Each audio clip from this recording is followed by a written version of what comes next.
The question is that the motion be agreed to. Phil Twyford. Well, that was like a Punch and Judy show without Judy. Well, that was quite a rant that we heard from the Honourable Dr. Nick Smith, passionately defending his record. He's much loved by political cartoonists, is Dr. Smith. I think it's because, drawing him must be such a satisfying task for the nation's political cartoonists. But I'm sorry to say to the Minister that he's become really a symbol of failure in this government's housing policy. He has come to embody fiasco. Sorry, I regret interrupting the member. I just do want to warn the member interjecting from my right that his interjection is a reflection on me.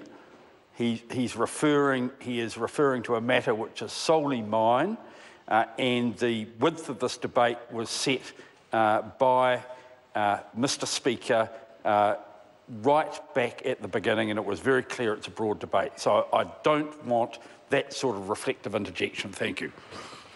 Phil Twyford. This minister measures his success as housing minister by comparing the rate of residential construction to the depths of the global financial crisis, when demand collapsed in the economy and basically the building industry went dead for at least a couple of years, and many of our skilled tradespeople left the industry and left the country. That is Nick Smith's benchmark for success, the depths of the global financial crisis. But notwithstanding all of the bluster that we heard from Dr. Smith, it needs to be pointed out that we are still building in Auckland fewer houses per year than were being built in 2004. Fewer in Auckland than were being built in 2004, and fewer than were being built in the time of Prime Minister Norman Kirk in the mid-1970s. The picture is even more grim if you compare the current build rate to a per thousand population. Because of the rising population, we are now building fewer houses than at many points over the last 30 years. The Auckland Council Independent Hearings Panel estimated recently that under this national government, a shortfall of dwellings in Auckland has built up to the tune of 42,000 dwellings. That is the scale of the shortage that is built up on Dr. Smith's watch. It's currently getting worse by about 4,000 a year, because the government's only about 9,600 new dwellings are being consented annually. You can take 10% off that, actually, because the actual build rate is generally about 10% less than the consenting rate. So probably only 8,500 dwellings are being built every year in Auckland, when the city needs at least 13,000 just to keep up with population.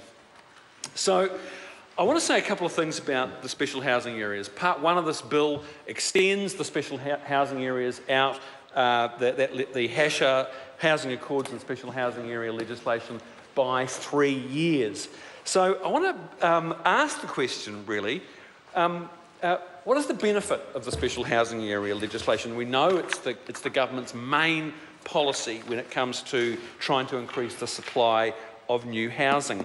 Well, the special housing areas are only lines on a map, little zones that basically attract fast-tracked consenting. That's all they are.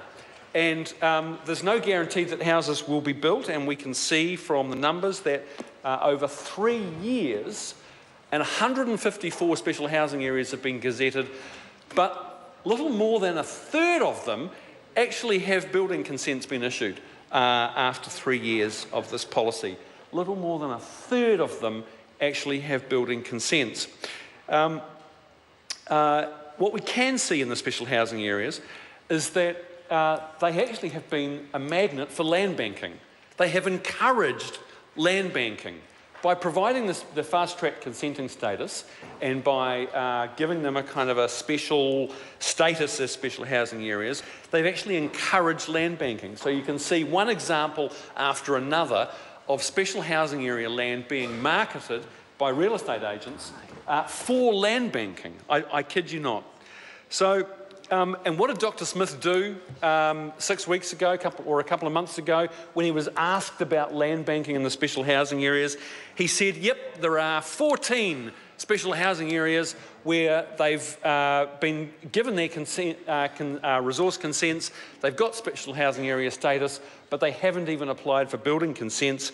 So he promised that he would write a stern letter to those land bankers and threaten them with the full force of, well, I don't actually know what he threatened them with, but he certainly sounded very intent when he was being quizzed about this on television's Q&A program. It turned out that he only wrote 4 letters to the land bankers, 4 letters, and if you read the letter, it wasn't really a threatening letter to the land bankers. It was much more of a wet bus ticket where he encouraged them to go and have a conversation with the council. That must have been pretty scary for those land bankers. Now, the other thing about the housing accords that we know is that very few of them have any real affordability requirements. Len Brown and the Auckland Council basically browbeat the government in the Auckland Housing Accord into giving them the power to require up to 10% of new dwellings be affordable.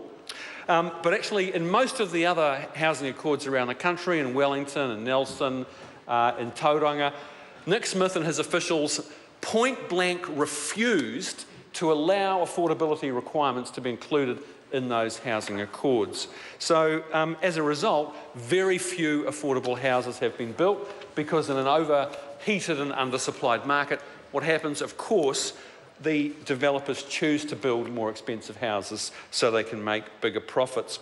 So the special housing areas have been underwhelming. They have made very little difference. No one can say with any certainty whether or not they have actually resulted in a net increase in the number of houses that have been built. At best, Mr. Speaker, the special housing areas might have accelerated the development of some houses that were already in the pipeline.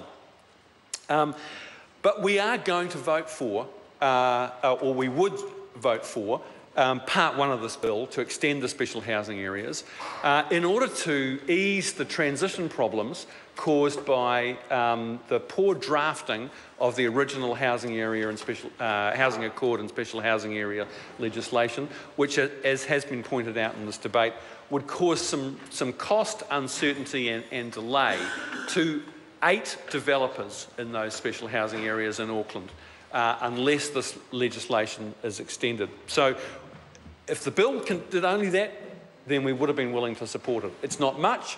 It's no genuine contribution to fixing the housing crisis. It's resulting in very few houses actually being built and even fewer affordable ones. But we would have been willing to support it, as modest as it is. But we cannot, sir, we cannot vote for this bill while it includes Part 2, a provision that would take away rights that people have under the Public Works Act, that the former owners would have to have government land that is being redesignated for the purposes of state housing. It's taking away their right for that land to be offered back to them. And it was very, very illuminating in the first first reading of this debate when Grant Robertson pointed out that if there was no change required, if the government already had that right, unfettered, to be able to use the state housing designation to either dispose of land or to use it in housing developments and not have to offer it back to former owners under the Public Works Act, if the state already has that right, why are we here? Why is it in this bill? Why is this bill being rammed through under urgency?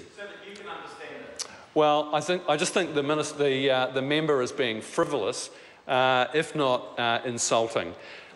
There is no reason that we've heard offered in this debate from the Minister or National Party members why Part 2 is in this. Why is the government, they say they're clarifying the powers the government has to do this, to ignore the offer-back provisions in the Public Works Act. But if that right already exists, if the government already has that power, why is it legislating it? Why is it pushing it through under urgency? And so we believe that when you take away people's property rights, as this bill does, then you should at least do it in a careful, deliberate and thoughtful way and subject the bill to the normal scrutiny, expert advice and public submissions that you get in a select committee hearing. Why is this bill being rammed through under urgency? Finally, Sarah, I want to say that this bill epitomises the kind of piecemeal tinkering that has characterised the government's so-called comprehensive housing agenda, which is not comprehensive at all. It's simply a whole lot of reactive, half-baked policies that are making very little difference. I call Alfred Naro.